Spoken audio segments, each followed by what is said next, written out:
As Attorney General William Barr investigates the origins of the Russia probe, he now must also weigh the indictment of former FBI official Andrew McCabe. One America's Jack Posobiec breaks it down from Washington. Well, recently, news broke the Department of Justice is currently weighing an indictment of former FBI Deputy Director Andrew McCabe. McCabe, of course, was instrumental in authorizing and running the political espionage campaign against President Trump, and he also helped to give Hillary Clinton a legal pass on her unlawful classified email server. McCabe was recommended for criminal referral by the Inspector General for the DOJ, Michael Horowitz.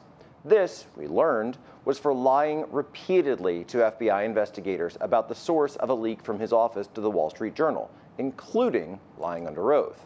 At one point, McCabe even attempted to hold a conference call to berate his underlings for the leak getting out.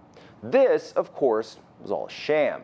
He knew exactly where the source of the leak had been because he himself was the source of the leak and knowingly and deliberately misled investigators. Now, McCabe's lawyers are meeting with the DOJ to urge them to drop the indictment. But as we learn more about the Department of Justice's deliberations on whether or not to file indictment against McCabe, a disturbing pattern has emerged.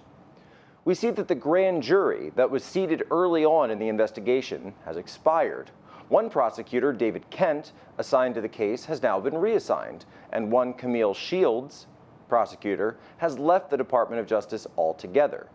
Now, Washington, D.C. U.S. Attorney Jesse Liu has punted, essentially, the decision to prosecute to Main Justice and to Barr's Deputy Attorney General Jeffrey Rosen.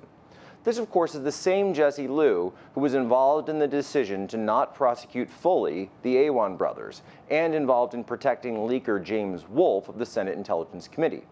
Jesse Liu was previously a member of the DOJ's National Security Division. That's the very same division that was involved in the FISA warrants placed on Trump's campaign in 2016 that she certainly would have been very aware of, and no doubt has been aware of Andrew McCabe throughout both their careers. So where many across the country are beginning to pause is to ask the simple question of double standards.